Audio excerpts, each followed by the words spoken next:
want to talk a little bit about technology. The bigger the service is, the harder it gets to scale it.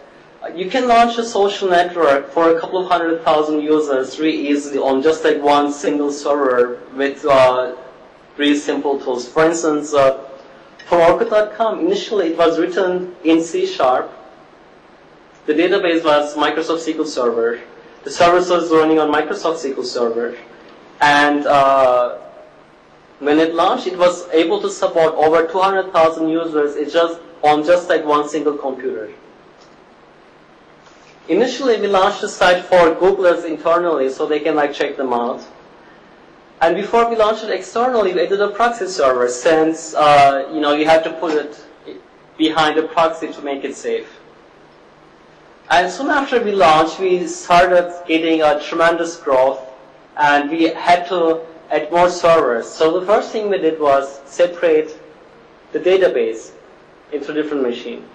And then we started getting too much mail traffic, so we ended up separating the mail system to a separate server. And then the database became a bottleneck. You see that as you grow the system, you see all these bottlenecks, what the problem is, then you solve the bottlenecks by moving it or replicating it or scaling it. So we added more SQL servers by partitioning the databases. For instance, the friends network would be on one database, the profiles would be on one database. And then the web server became a problem, so we added more web servers. And then we added more mailing servers. And then we had to separate the images because the images were getting tremendous load. And then we came to a point where that didn't even work, and we had to write individual servers and components for different services. For instance, there's a backend infrastructure just for the friend graph, for the communities, and so on. And we really tried hard to make it work, and we didn't really accomplish this with the current tools we use. We tried really hard with like C#, .NET Platform, Microsoft SQL Server, but we hit a point where we were not able to scale anymore. So what we did was we started rewriting all the components in Java, C++ with Google infrastructure. And during that time, we called this the bad server no donut for you period, which almost became like a tagline. Here, we would give lots of errors, and in order to be nice and playful, we had this error message that almost became like a tagline in the early days of Orkut.com.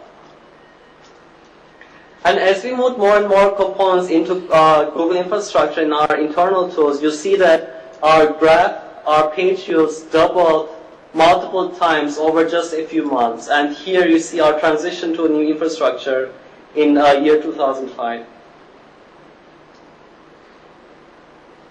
Next, I want to talk about some of the features we added, looking at user insights. So we had a couple of celebrities or VIP sign up. We have a couple of funny stories. One was when a user called Bill Gates signed up. And Bill Gates signed up, he joined all these Microsoft communities, and we said, oh, there is no way, this has to be a fake profile. And we ended up deleting him, and it turns out it was actually Bill Gates. And we had no idea, so we sent him an apology letter. And then we had to figure out a way to make profiles certified. So we ended up with this little badge on the left-hand side next to the name. And that shows that a person in the customer support has actually verified that. Another thing we did was about communities. As the membership grew, the number of communities also grew exponentially. And it became really difficult to find communities you might be interested in. So we came with this idea of rated communities. For instance, if you like the Simpsons movie and you're a member of the Simpsons community, maybe you are also interested in Futurama or South Park might be a good community for you. So we end up with this concept of rated communities. And the community you are looking at is what we call base communities. And the communities we represent on the bottom right is what we call related communities. And these are not symmetric. For instance, for the Stanford community, the Stanford class of 2002 might not be a rated community. Whereas for the Stanford class of 2002 community, the Stanford community might be a rated community.